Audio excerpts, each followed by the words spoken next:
O golpe de 1964 não vai morrer na fantasia autoritária dos militares só por não haver celebração nos quartéis.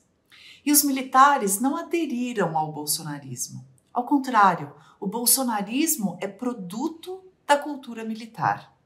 Essas noções são fundamentais para compreendermos por que a eventual punição a generais golpistas é, ao mesmo tempo, muito importante e provavelmente insuficiente para assegurarmos que as Forças Armadas não façam novos atentados contra a democracia. Quem nos explica como é essa lente pela qual os militares brasileiros veem o mundo é Rodrigo Lentz, cientista político, advogado, professor da UNB e pesquisador do Instituto Tricontinental. Ele estuda o pensamento militar e lembra que mesmo os chamados legalistas têm uma interpretação bastante peculiar do que são as leis e de sua participação nelas. É por isso que o presidente Lula age com tamanho pragmatismo na sua relação com a caserna. Claro que, na prática, isso representa uma imensa oportunidade perdida de fazermos as reformas necessárias na educação militar, por exemplo. Ela foi perdida principalmente ali, logo depois do 8 de janeiro. Mas, para Lentz, existe sim um caminho de civilizar as Forças Armadas. Você quer entender melhor? Então fica aqui com a gente nesse papo com o Rodrigo Lentz. Tá muito bacana.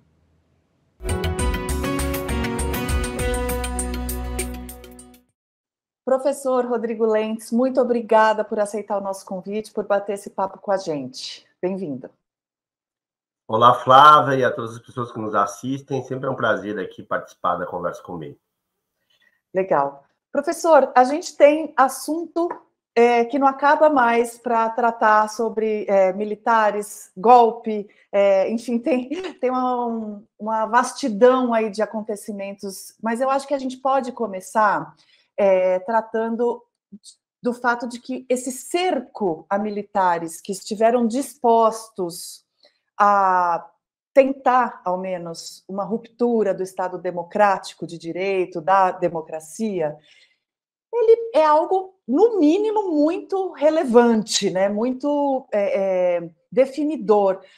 Você acha que isso é algo inédito na história do Brasil? Estarmos tão próximos de punir militares dispostos a romper a democracia? E se for, ou mesmo não sendo, como é que isso pode mudar a história, pode mudar a postura dos militares? Tem esse potencial? Bom, realmente é algo muito importante do ponto de vista histórico, o fato, por exemplo, do quartel-general do Exército ter que produzir uma cela especial para receber generais que podem vir a ser presos, né? Então, isso é um belo indicativo de que na história pouco aconteceu isso. Como o quartel-general ele é uma construção da metade da República já, né? Se não me falha a memória, a partir da década de 50, a própria construção de Brasília, né? Então, pelo menos desde aí, né? Desde a década de 50, ou seja, desde a construção de Brasília, eu acho que nós poderemos dizer que é algo inédito. Nunca nenhum general foi preso, né? É claro que na história nós temos outros casos em que militares de alta patente e de baixa patente, mas sobretudo do oficialato, foram presos, e a história das nossas anistias também demonstra que essas punições, sejam elas do ponto de vista de cerceamento de liberdade, mas, sobretudo, punições, elas da carreira ou outras punições, foram objeto de anistia. Ao longo da história da República, são, salvo engano, 48 anistias, né? Então, isso que demonstra também a participação dos militares na política e a consequente atuação do legislativo para, entre aspas, aqui, usar a anistia como um instrumento de pacificação, como uma forma de estabilizar as relações políticas diante de disputas. Bom, qual o significado disso para mudar a postura, né? Eu acho que a gente, não só da sociedade civil, mas hoje mais ainda da imprensa e, sobretudo, a academia, há muitas décadas, menciona como a democracia brasileira fez uma transição inacabada, ou seja, depois da ditadura de 64, ou seja, quando os militares deixam de dirigir o país em 85, uma série de reformas típicas de um regime autoritário que cai e é substituído por um regime democrático em construção, essa série de reformas não foram feitas. Né? Uhum. E o custo sempre foi alardeado, né, de que o custo viria. Né? Então, por mais que... E muitos analistas, muitos atores políticos se iludiram de que os militares não seriam mais uma ameaça à democracia, mesmo não tendo essas reformas. Né? Uhum. Ou seja, por conta do meio, né, a caserna deveria se adaptar por conta própria. E a gente viu que isso era falso, e que a instituição que não passou por uma reforma democrática, ela, em algum momento, na verdade, em vários momentos da nova república, se mostrou uma ameaça, ora menos, e agora, como a gente viu, sobretudo depois da crise instalada da democracia brasileira, a partir de junho de 2013, se mostrou como uma ameaça vital à vida da democracia. Então, eu acredito que no momento que se rompe com uma tradição histórica, ou se rompe com esse erro histórico, do ponto de vista de não existir reformas e não existir responsabilização, melhor dizendo, para militares que descumprem a lei, militares que cometem violações sistemáticas de direitos humanos e, sobretudo, que violam a Constituição e o princípio democrático.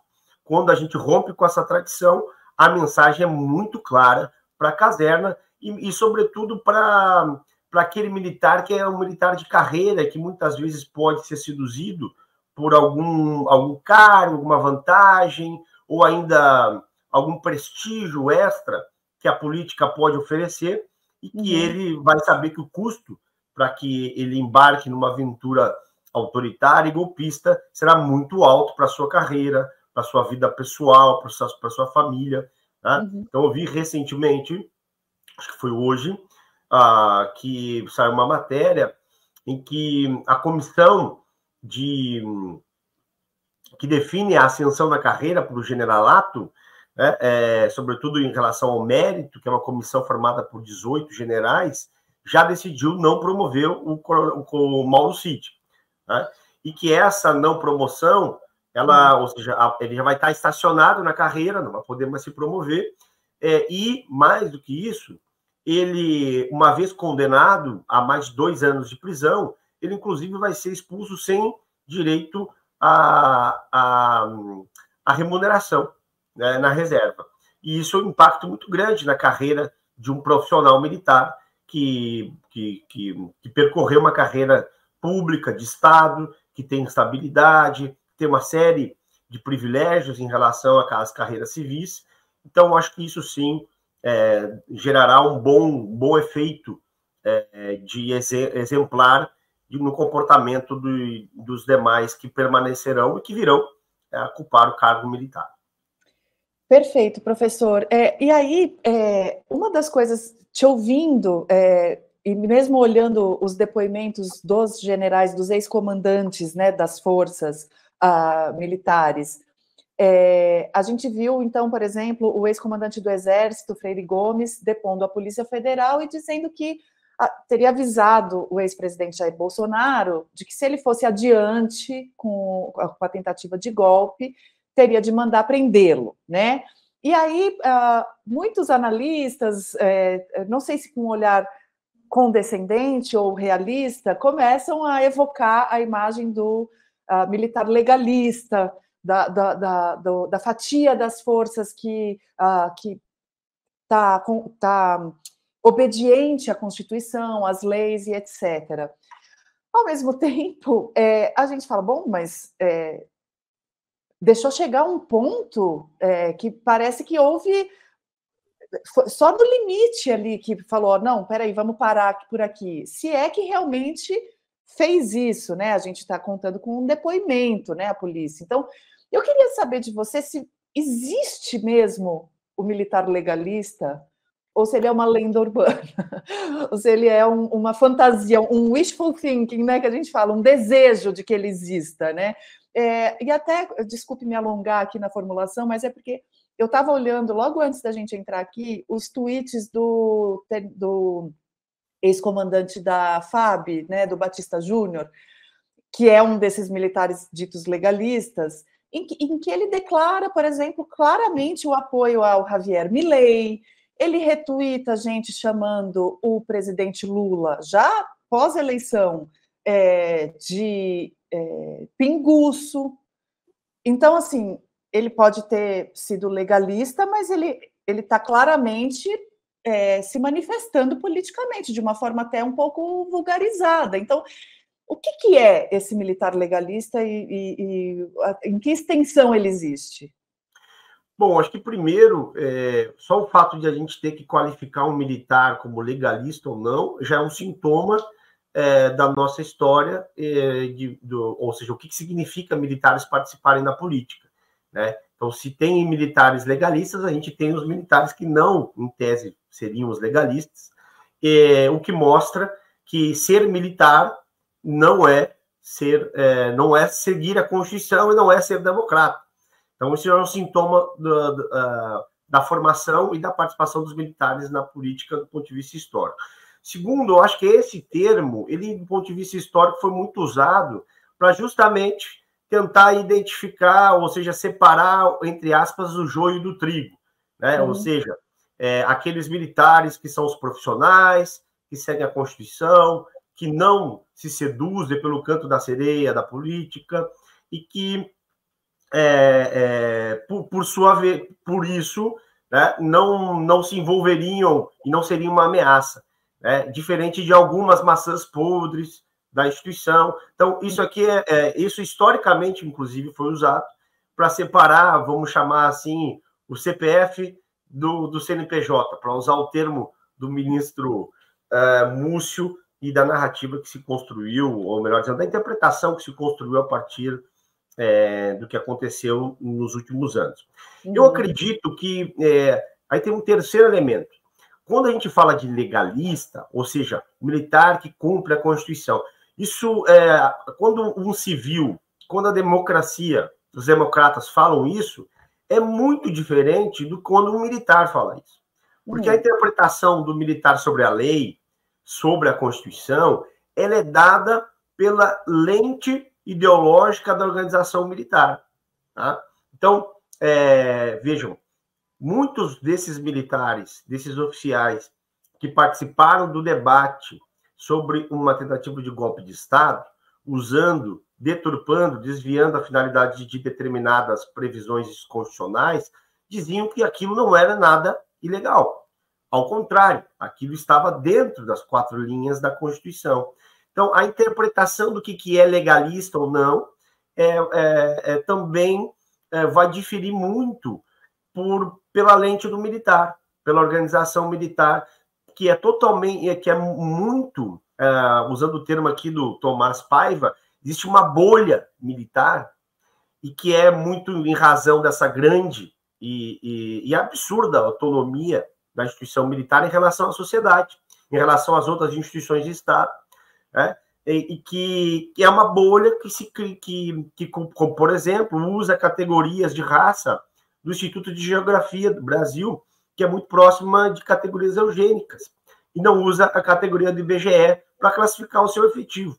Então, isso é um bom exemplo, ou que produz um documento dizendo que as mulheres têm características biológicas inferiores aos homens, e por isso não podem seguir a carreira de armas. Né? Então, é um descolamento temporal, inclusive, em relação às instituições civis e democráticas que não são militares. Então, eu acho que quando a gente fala de legalista, tem que também entender isso, né? Que legalista para o militar é uma coisa, legalista para a democracia, para os civis, é outra. E eu acho que muito do que se chama de legalista, agora tentando a gente compreender isso, é um militar que entende que a política, né, sobretudo a política partidária, nós estamos falando aqui de política partidária, né? A política partidária, ela compromete os pilares da organização militar. E por isso, esse militar que não quer se envolver, entre aspas, com a política militar, com a política partidária, ele é tido como um legalista, como um profissional militar. Tem uma frase famosa do Peri Belivacqua, que era um general que ocupava o STM, que ele dizia o seguinte, que muito se reproduz, né? Ele diz, quando a política entra por uma porta do quartel, a disciplina sai pela outra. Tá? Por quê? Porque a política partidária tem como característica intrínseca a divisão, a disputa, a divergência, e isso compromete a coesão da família militar, que é essa mentalidade de um comandante, de uma tropa, ou seja, a hierarquia, a disciplina, o respeito à autoridade. Então, tem um áudio um áudio clandestinamente gravado do Tomás Paiva, já depois do 8 de janeiro, quando ele era comandante militar do Sudeste, onde só uma partezinha, né, teve repercussão, mas o brilhante jornalista Marcelo Godoy, ele destrinchou mais de uma hora desse áudio, é muito revelador para a gente entender, né, o que esse militar, né, que a gente está chamando, muitos chamam de legalista, por que ele não apoiou, mesmo ele sendo, né, como bem disseste, um bolsonarista do ponto de vista dos ideais e das opiniões, lembrando aqui que eu acho que o bolsonarismo é um subproduto da cultura militar e não o inverso. Tá? Isso. Então, muito explica a posição, por exemplo, desse comandante da FAP, que reproduz todas as características do bolsonarismo, mas não seguiu o Bolsonaro. E a gente fica, mas por quê? Né? Parece uma grande contradição. E aí a resposta está nessas convicções de um militar em relação à organização militar, que coloca a instituição e a organização militar acima das suas preferências. Ele vai dizer, olha, eu obedeci muito comandante que eu não gostava. Eu achava que ele estava errado, que ele tinha um defeito de caráter, para usar o termo do Tomás Paiva. Mas eu obedeci. Por quê? Porque eu obedeço à autoridade, não à pessoa.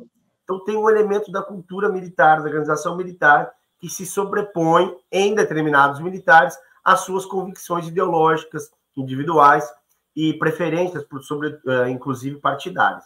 Então, acho que esse é o conjunto que se entende que eu entendo por legalista, que a gente poderia, essas compreensões que poderiam nos ajudar a interpretar esse termo.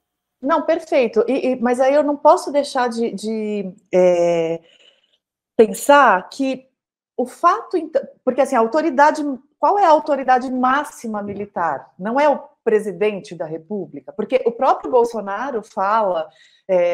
eu falava quando era o presidente, eu sou o chefe supremo das forças, eu sou o comandante supremo das forças.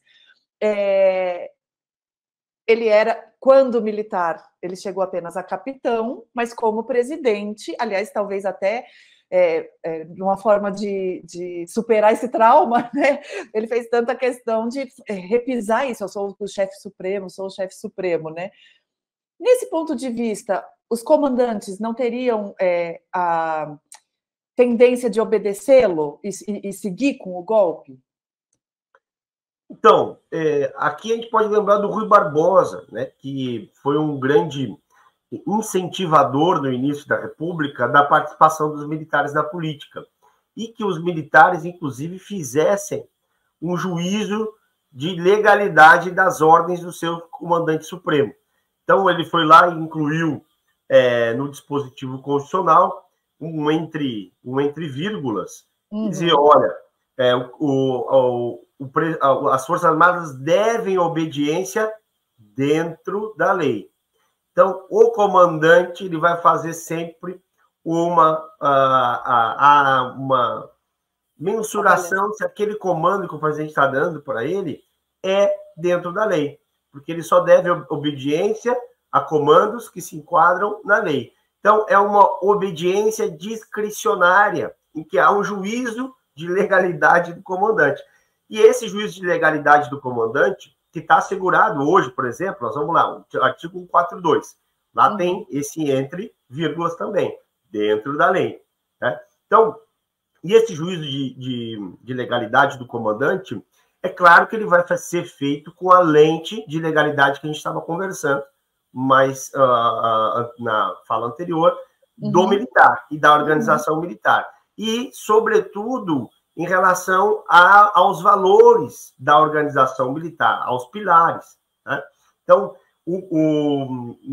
nesse caso, por exemplo, uma ordem do presidente que vai comprometer de forma frontal a hierarquia e a disciplina, por exemplo, e a coesão das Forças Armadas, ou seja, da tropa e do comando, eu acredito que um comandante é um bom motivo para um comandante não obedecer, ou ainda e essa desobediência não necessariamente ela precisa ser afrontosa, ela pode ser tergiversante, né? Pode ser estimulada, inclusive. Então, os comandantes sabem fazer isso, e muitas vezes foi feito depois, durante a Nova República. Então, sintetizando, eu não acredito que eles se sentiram e se sentiam obrigados a obedecer qualquer ordem de qualquer presidente. Daí também essa grande autonomia que alimenta, inclusive, essa fantasia da manutenção de um poder moderador das Forças Armadas, muito desenhada do ponto de vista jurídico, no malabarismo retórico, pelo Ives Granda, que foi, inclusive, muitas vezes citado como a grande fundamentação jurídica para a tentativa de golpe com um verniz legal. Isso, exato.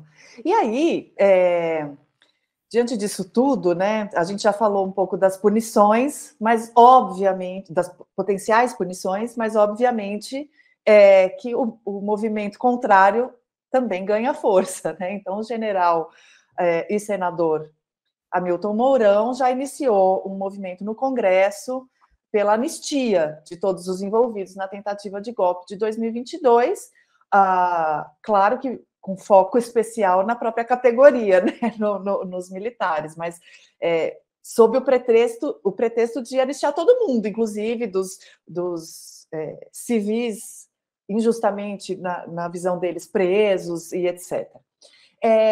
Diante da nossa história, você acha que isso tem chance de prosperar? Inclusive numa união, novamente, de civis do Congresso, de políticos com os militares, e qual que seria o efeito disso, na tua opinião, para a nossa história? E o efeito contrário do que a gente falou, do que seriam as punições, qual seria de uma nova anistia? Bom, eu acho que o risco existe. Por que existe? Nós temos um Congresso bastante conservador, nós temos uma oposição bem consolidada, sobretudo do Partido Liberal, que é o partido do ex-presidente. O próprio partido do Hamilton Mourão, republicanos, também tem uma considerável fração do Senado e da Câmara.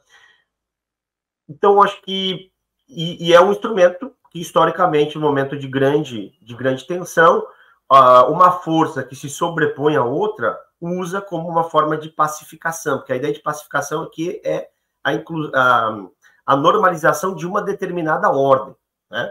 E que e nada mais é do que isso, historicamente, quando os militares estão falando de pacificação. É a noção de Duque de Caxias da pacificação, que muitas vezes foi colocada a partir da violência, né? De graves episódios de violência. Mas eu acho que esse risco, ele hoje é baixo por conta da conjuntura. que eu diria conjuntura? Primeiro, nós não temos, historicamente, um evento de tamanha magnitude de agressão às instituições da República, como ocorreu no 8 de janeiro. Tá? Então, inclusive, eu acho que muito em razão a agressão ter sido feita não apenas ao Palácio do Planalto ou ao Congresso, que é mais suscetível a esses instrumentos, mas sim ao Judiciário. Foi lá no STF, zombou, humilhou, simplesmente humilhou, não só a instituição, mas a quem compõe ela. Então, acho muito pouco provável que uma instituição como o Poder Judiciário e o STF vá participar de um acordo em relação a uma anistia. E eu acho que isso é um ponto central. Não tem anistia se o Poder Judiciário não tiver de acordo com ela.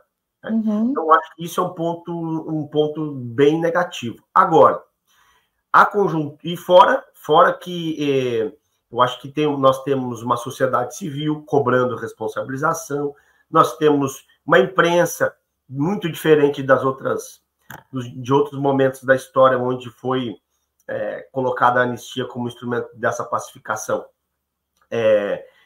Uma imprensa que está cobrando, uma imprensa que hoje tem uma opinião muito mais crítica do que em momentos históricos anteriores. Então, acho que tem uma conjuntura aí, né, e uma desmoralização muito grande do ponto de vista internacional também, não só das Forças Armadas, mas também em relação à própria projeção de poder do Brasil no plano internacional. Eu acho que o sinal seria muito ruim. Né? Agora, a conjuntura, ela é muito camaleônica, então ela pode muito rapidamente alterar. Né? Então, por exemplo, nós temos as eleições, várias eleições ocorrendo na Europa, onde a extrema-direita tem ascendido, né? Ou partidos ainda de direita formando maioria, ou tentando formar maioria. Nós temos a eleição dos Estados Unidos, que eu acho que aqui essa é mais central para nós, que sofremos uma grande influência, sobretudo das Forças Armadas. Então, eu acho que tudo depende também da conjuntura. Eu diria que hoje o risco é baixo, mas ele não está totalmente afastado e rapidamente pode mudar. Exatamente. E dentro de um quadro de tempo, porque assim, me parece que o cenário, pelo menos de punição, de uma punição mais grave, né, mais penosa, ele seria dentro do tempo de um processo judicial, né, que a gente sabe que não segue o ritmo da política. A política é mais ágil, né? Então, nesse sentido, a conjuntura pode mudar mais rapidamente do que o processo andar, né? E tem um ponto aí que eu acho que é importante, que eu acredito que para o atual comando é muito desinteressante uma anistia, porque, veja, generais de 4 estrelas, ex-alto comando do Exército, instigaram a tropa à indisciplina e à insubordinação aos seus superiores. E isso é violar um valor central para a caserna, para a hierarquia, que são a hierarquia e a disciplina. Então, eu acho que esses generais, sobretudo esses generais, violaram uma cláusula pétrea da organização militar, da cultura militar, e que a mensagem da anistia seria péssimo para a continuidade do comando desses comandantes e para os próximos, né? Porque a mensagem para a caserna é essa: vocês podem incitar as patentes inferiores a desobedecerem as patentes superiores, podem incitar a indisciplina, a quebra de hierarquia, que na carreira de vocês não acontecerá nada. Vocês logo lá na frente serão anistiados. Então, a mensagem também para dentro, eu acho que seria muito desinteressante para as Forças Armadas e para o atual comando. Por isso eu acho que o risco é baixo, mas, como a gente sabe, a conjuntura pode mudar. Agora, coincidentemente, justamente essa cláusula pétrea esteve no nascimento do golpe de 64, né? Com o episódio da Marinha, né? Eu ainda tinha perguntas sobre de 2022, mas eu acho que talvez até traçando esse paralelo a gente possa falar um pouco dos 60 anos do golpe de 1964, né? Eu estava relendo os livros do Hélio Gaspari, justamente para me preparar para os especiais que nós vamos fazer em torno disso, aqui no meio, e estou justamente ali no comecinho, no nascimento mesmo. Os generais de 64, inclusive, usavam o termo de intervenção legalista, em nome de assegurar a obediência à hierarquia nas estruturas militares, não é isso? Acho que um dos argumentos para legitimar para fora o golpe de 64 e, sobretudo, justificar para dentro a adesão da instituição, que foi algo um pouco inédito, a instituição, as três forças, de forma conjunta, coesa, instaurarem um estado de exceção, em uma ditadura, muito foi por conta disso, né? E eu acho que naquele período nós tínhamos uma outra conjuntura de abalo a essas cláusulas pétreas.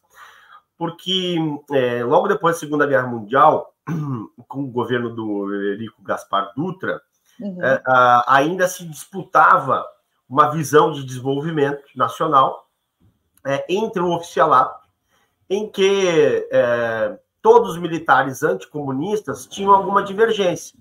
Alguns estavam mais ligados a um nacional desenvolvimentismo, né? O próprio fundador da Escola Superior de Guerra, que é o César Urbino, ele era uma liderança da campanha Petróleo é Nosso, da ala tida naquela época como nacionalista, em oposição, que disputava dentro do próprio Exército e da Marinha, mas sobretudo do Exército, a adesão a um projeto de nação que fosse mais nacionalista, né? Enquanto outros defendiam uma visão mais liberalizante do ponto de vista do capital internacional, alinhamento quase que incondicional aos Estados Unidos, e que essa linha que foi passando a se prevalecer, que depois liderou o golpe de 64. E chega um determinado momento em que os nacionalistas, ou essa visão de desenvolvimento nacional, ela praticamente é alienada do oficialato, sobretudo do alto oficialato, e as forças políticas da época fizeram uma opção de fazer a disputa junto aos praças. Né? Então, aí também tinha uma estratégia que foi adotada em aderir à massa, ou seja, disputar a massa dos praças em detrimento dos oficiais. Então, aí também a oposição, né, a divisão era muito mais profunda, estrutural. Né? Então, acho que a dimensão da ameaça à instituição era uma, e a de agora já está dentro do oficialato, dentro do alto comando, inclusive. Né? Então, são dimensões distintas, porém, como tu bem disseste, elas ambas atacam o centro e as cláusulas pétreas de qualquer organização militar, que é a hierarquia, a disciplina e a coesão em determinados valores que sejam comuns a esses militares, ainda que esses valores não sejam incompatíveis com preferências eleitorais, inclusive preferências ideológicas, do ponto de vista individual do militar, quando não tiver em atuação oficial da sua carreira. Pois é, e aí você toca num ponto muito interessante, porque só a gente imaginar que houve um tempo em que havia uma divisão dentro das forças brasileiras entre militares comunistas, né? Havia militares aderentes ao partido, inclusive comunista, né? Versus os militares mais alinhados aos Estados Unidos e tudo mais. E hoje a gente enxerga não é só uma predominância, né? É um uníssono do medo ainda do fantasma do comunismo, algo anacrônico, né? Pensando do ponto de vista ideológico, não é algo sequer concreto. É possível extrair esse pensamento, não sei se eliminar, porque sou autoritário, não é essa a ideia, mas é possível sequer abrir a cabeça dos militares para algo um pouco mais moderno, mais contemporâneo do ponto de vista ideológico? Como isso poderia ser feito? Seria os civis trazendo isso para dentro das forças? Eu acho que é perfeitamente possível, e isso tem sido dito há décadas por uma comunidade ampla de estudiosos, inclusive vários meus professores, né, que eu tenho como referência quando a gente vai falar sobre esse tema. Então, são várias ações, né? Os militares, por exemplo, no plano educacional, eles podem muito perfeitamente ser integrados a várias instituições de ensino de civis. Uhum. Né? E as próprias academias militares, quando não são temas estritamente ligados não são temas operacionais, mas são temas mais, por exemplo, história, próprias questões jurídicas, relações internacionais, relações estratégicas, filosofia, né, sociologia, uma série de disciplinas que o militar precisa se educar dentro do sistema educacional do Exército, da Marinha, da Aeronáutica, podem ser abertas e lecionadas por civis, que é algo que já acontece hoje. Tá? Uhum. Para além disso, eu acho que a instituição militar ela precisa aceitar, e os civis precisam tomar essa responsabilidade, de que a política militar, a política de defesa, a estratégia nacional de defesa, elas precisam ser de comando dos civis, que devem ter a participação dos profissionais militares, mas que isso deve ser uma política dos civis. Então, a mesma coisa em relação à segurança pública. Então, eu acho que esses seriam dois grandes instrumentos, né, na educação e na formulação da política direcionada aos militares, ou seja, a política de defesa e a educação de defesa seriam dois grandes exemplos, onde se poderia arejar, né, a caserna e ver que muitos fantasmas que estão assolando os quartéis, eles são falsos, eles não existem, né? E que isso desloca muito as Forças Armadas da sociedade. É verdade que há uma grande coesão, uma homogeneidade dentro das forças, do ponto de vista ideológico, mas essa homogeneidade afasta de uma boa parcela, a gente pode dizer tranquilamente, mais da metade da população se afasta das Forças Armadas em relação por ter essa homogeneidade à extrema-direita e à direita. Né? Uhum. Então, é muito, muito ruim para uma organização militar que deve defender a todos e a todos, e quando ela toma lado do ponto de vista mais estrutural, inclusive. Então, acho que é possível, sim, arejar, e muitas iniciativas aí são colocadas como possibilidades, dentre elas essas duas. Agora, não me parece que seja algo que vá, como você mesmo colocou, é algo que tem que partir dos civis. Pelo menos a negociação para isso acontecer. E não me parece que essa seja a postura do presidente Lula, né? Neste momento. Queria te ouvir sobre isso, porque ele tem, desde que ele assumiu, desde que ele se elegeu, antes de assumir, né? Ele procurou sempre uma postura de conciliação, de escolher um ministro da Defesa com uma interlocução favorável aos militares, até em detrimento dos civis, embora ele seja civil, né? Que se orgulha de ser conhecido como alguém muito bem aceito pelos militares. E desde então, tudo que os militares pediram, o governo Lula foi cedendo, foi concedendo em nome dessa pacificação, né? Dessa conciliação. Ao ponto de chegarmos agora num momento em que o presidente sequer quer que haja marcos dos 60 anos, né, do golpe de 64. O que você entende dessa postura, né, e da consequência dela? A gente não está perdendo uma oportunidade muito real de conseguir equilibrar um pouco, civilizar um pouco as forças militares? Bom, eu acho que aqui tem dois pontos. O primeiro, que a gente volta um pouco a esse áudio clandestino vazado, clandestinamente vazado do Tomás, depois do 8 de janeiro, onde aparece uma das razões para que esses militares não tenham seguido Bolsonaro, tá? Mesmo sendo bolsonaristas. E uma delas é que Bolsonaro estava interferindo na política militar, estava, ou seja, interferindo na autonomia desses militares em relação à organização militar, à carreira e por aí vai. Então, eu acho que esse é um ponto central, inclusive, para essa postura de concessões do Lula em relação aos militares, né?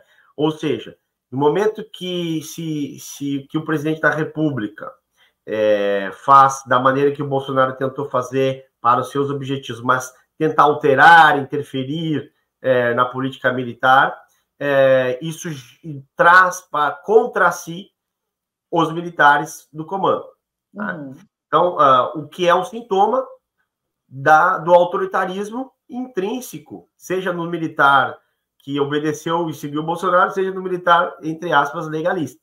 Então, se entende que qualquer interferência do poder político, democrático, constitucional na política militar e nas autonomias antidemocráticas desses militares seria uma ameaça à própria instituição.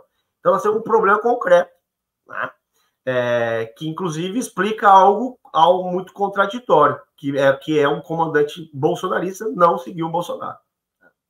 Então, acho que isso é um ponto muito importante. Segundo, que o golpe de 64, ele poderia ser só uma efeméride. Né?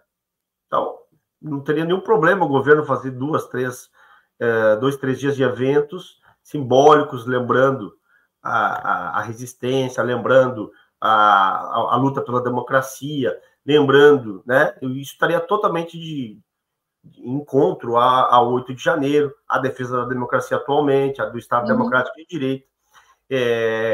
Poderia muito bem fazer um evento reafirmando, lembrando dos militares que não aderiram ao golpe de 64, dos militares que eram a favor da abertura, ou seja, tem uma pauta positiva em relação aos militares, quando se vai falar de 64, que é muito difícil, mas daria para fazer. Mas é que não é só uma efeméride. A defesa de 64, da memória de 64, do regime de 64, é a defesa da própria identidade da instituição. E, do ponto de vista de missão ideológica, de missão política, as instituições militares até hoje, mas especialmente o Exército, tem a defesa do legado de 64 como uma defesa da sua própria identidade. É constituinte da sua identidade do ponto de vista institucional. Então, por isso que é muito difícil. E aí, quando o Tomás, que até onde eu sei foi isso que aconteceu, onde o Tomás diz, olha, presidente, quase que assim, me ajuda a te ajudar. Né? Eu estou aqui comprando uma briga muito grande internamente para responsabilizar os militares golpistas. E nós não vamos poupar nenhum general, inclusive os generais do alto comando. Porém, se o governo instigar, ou melhor, se o governo ter uma pauta como essa, vai produzir uma coesão aqui entre esses dois lados que eu estou tentando sobrepor um lado, que é o lado nosso. Né? Aqui, quando falar de 64, vai unir essa turma. Tá? Então, unindo essa turma vai dificultar meu trabalho e pode, inclusive, ter risco de uma eventual quartelada. Né? Claro que aqui, se isso é verdade ou não, né, é um outro ponto. Mas tem esse pedido do Tomás, justamente, digamos, a nossa prioridade é o 8 de janeiro, não é 64. É uma forma de driblar um problema que é estrutural da instituição, do ponto de vista da sua identidade. Então, dito isso, eu acho que nós perdemos uma boa oportunidade de fazer algumas mudanças após o 8 de janeiro.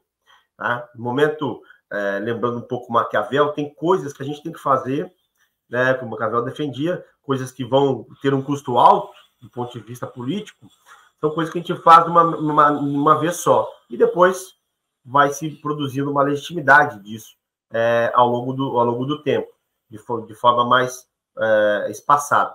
Eu acho que depois do 8 de janeiro, muitas coisas poderiam ter sido feitas no primeiro mês, e não foram feitas, e a postura do atual presidente da República, ela está muito ligada a esse pragmatismo de não arranhar sua governabilidade, não criar nenhum ponto de estresse que ele não entenda como central para a sua governabilidade, e que pode gerar, na minha avaliação, uma vantagem a curto prazo, mas nós já sabemos que isso lá na frente vai nos cobrar um preço muito alto. Então, não tem muito para onde correr. Agora, então, a gente fica nesse limbo, por assim dizer, né? Porque a tua resposta, 2 respostas anteriores foram sobre as possibilidades de reforma, os caminhos de propor algumas mudanças na educação, na instituição, na visão, e do ponto de vista prático da impossibilidade de fazer isso e de sequer poder, por exemplo, uma parcela importante do eleitorado de Lula tinha uma expectativa em torno da recriação da comissão da anistia, dos desaparecidos, falei errado, da comissão dos desaparecidos e tal. E eu imagino que parte até dos seus ministros. Você pega o ministro Silvio de Almeida, ele é alguém que certamente tinha uma expectativa de poder realizar algumas coisas referentes ao passado da ditadura, e isso não vai acontecer, aparentemente, né? Quem teria essa capacidade? Então, seria, por exemplo, um presidente de direita democrático? A gente consegue... É possível vislumbrar isso? Bom, eu acho que há em relação a esses temas, que para mim são fundamentais para a democracia, quando a gente fala de memória, de verdade, de justiça, de reforma das instituições, nada mais é do que nós estamos falando de defesa da democracia, né, e do Estado democrático de direito. Então, sendo assim, eu acho que tem uma questão, uma falsa oposição. Qual é essa falsa oposição? A falsa oposição é de que, fazendo isso, ou seja, a instituição reconhecendo que cometeu erros no passado, identificar quais foram esses erros, pedir desculpas por esses erros e promover reformas para não repetir esses erros. Se a instituição fizer tudo isso, a instituição estaria se enfraquecendo. Os pilares da organização militar, da hierarquia, da disciplina, da coesão, estariam se corrompendo. E que fazer isso seria uma ameaça à própria existência, uma ameaça existencial à instituição.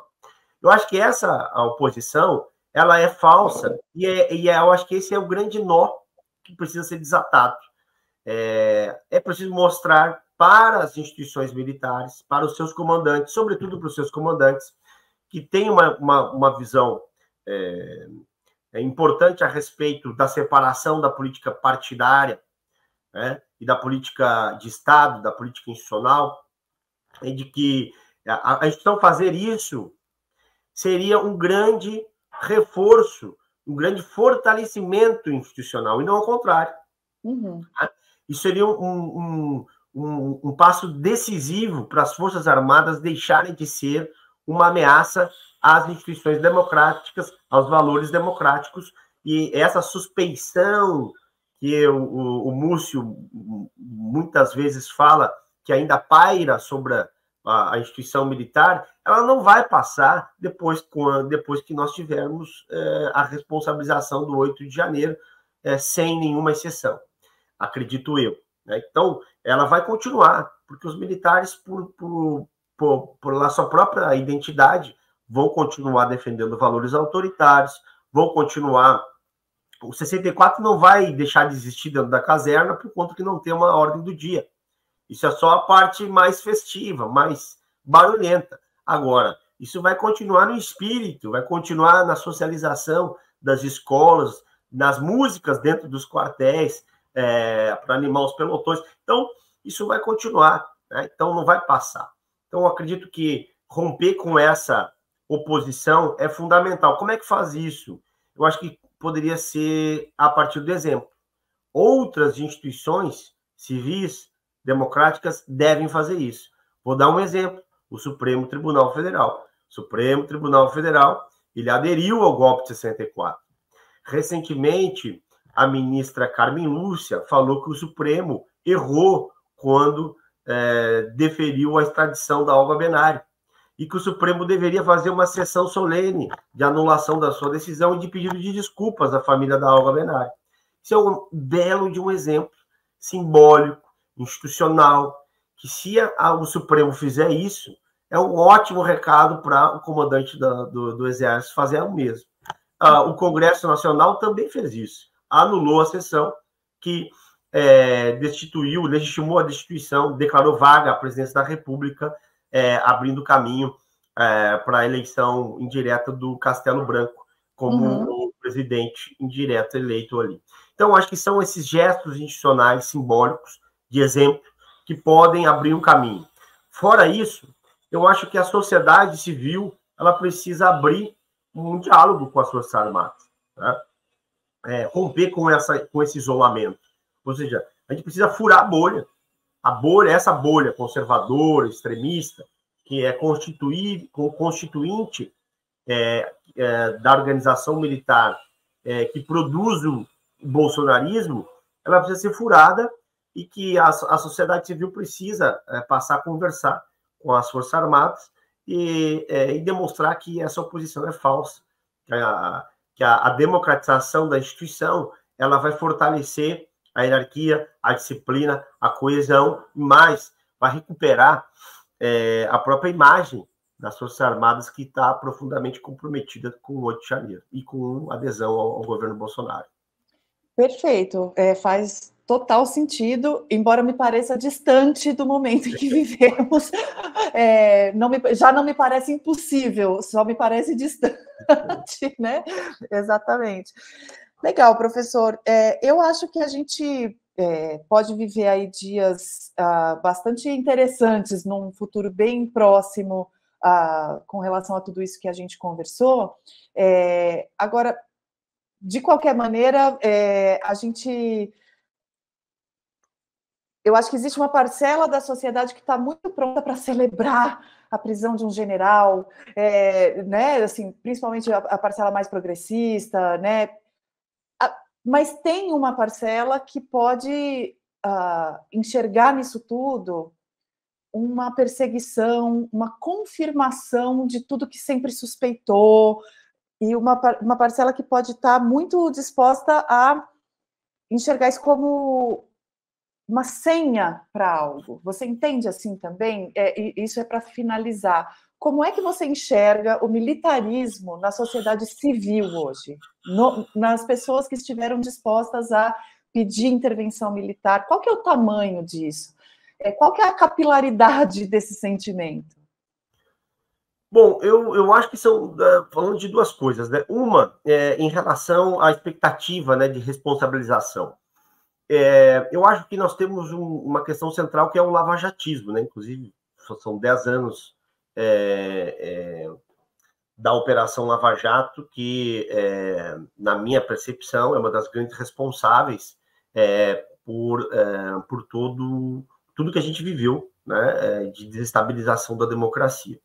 E o lavajatismo foi justamente isso, no ponto de vista de ignorar a presunção de inocência, devido ao processo legal, a ampla defesa, né, pré-condenar, né, e buscar só corroborar essa condenação,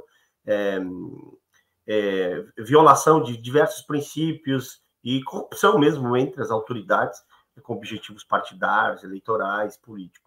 Então, eu acho que tem que tomar muito cuidado, né, e tem que ter muita serenidade do ponto de vista do Poder Judiciário, de não cometer esses mesmos erros. Uhum. Então, eu acredito que qualquer general, qualquer investigado, mas sobretudo os generais de 4 estrelas, ou seja, a cúpula da tentativa de golpe, ela precisa ter garantida essas prerrogativas democráticas do processo criminal. E, salvo se cumprir alguns requisitos de prisões cautelares, sobretudo a prisão preventiva, ou seja, se estiver obstruindo a justiça, obstruindo, ameaçando testemunha, e outras hipóteses que permitem isso, eu acho que só devem vir a cumprir pena depois do trânsito em julgado, depois da decisão final do Supremo Tribunal Federal. Então, eu não acredito que possam ocorrer ainda este ano, exceto nessas hipóteses, alguma prisão de general de 4 estrelas, nem do presidente da República. Eu acho que, inclusive, isso pode ser um erro, pode reforçar essa sensação defendida por esse extrato, por essa fração da sociedade ligada ao bolsonarismo. E então tem que ter muita prudência, parcimônia, para aplicar, com respeito à Constituição, a responsabilização criminal. Em relação à capilaridade desse militarismo, a sociedade brasileira é amplamente militarizada, isso não há nenhuma dúvida. Quando a gente vai falar de segurança pública, né, essa militarização fica muito evidente. Né? Agora, essa militarização não necessariamente ela se traduz em adesão ao bolsonarismo. Né?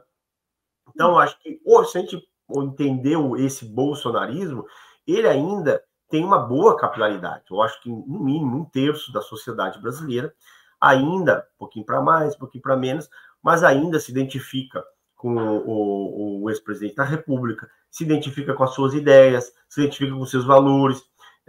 Nós vamos ver, eu acho que um bom termômetro para isso serão as eleições municipais, que serão polarizadas, né? Entre esses dois mundos, né? Então, eu acho que nós não podemos subestimar, como foi feito anteriormente, né? E devemos ter muita atenção do ponto de vista democrático para a adesão social e a penetração dentro das instituições desse tipo de ideologia, esse tipo de pensamento, de visão de mundo que é antagônica à vida democrática. Né? Nós temos também um elemento muito, muito importante, que é a religião. Né? Então, setores evangélicos, inclusive, nem seria tão correto a gente dizer os pentecostais, como esses dias eu estava vendo. É um mundo muito, muito complexo, muito dividido, muito sem hierarquias, então, e que tem muitas questões importantes para a vida social. Então, eu acho que é um tabuleiro complexo, que nós não podemos negar essa capilaridade do ponto de vista social e nas instituições, mas, ao mesmo tempo, entender que também o lado democrático ainda é a maioria, e que precisa não só ser preservado, mas como ampliado, muito diálogo, muita política pública. Né? Nós não vamos... E aqui vê o papel que vocês cumprem no meio, que é produzir informação de qualidade, contestar a desinformação, e eu acho que a regulação das redes sociais ela é fundamental para nós preservarmos a democracia e ampliarmos os valores democráticos. Acho que isso é uma questão fundamental e que pode, se nós não fizermos isso, os próximos anos podem nos levar a uma ditadura. Muito bem. Eu queria tentar terminar de um jeito mais para cima, mas esse assunto não nos permite, né? Professor, eu te agradeço imensamente essa aula, essa conversa com a gente, e muito obrigada, até uma próxima. Obrigado, Flávia, obrigado a todas as pessoas que nos acompanharam aqui, e, de novo, parabenizar o meio pelo excelente trabalho, e também ao programa, que é sempre bom aqui estar de volta, bater um papo com vocês. Muito bom. Um abraço. Um abraço.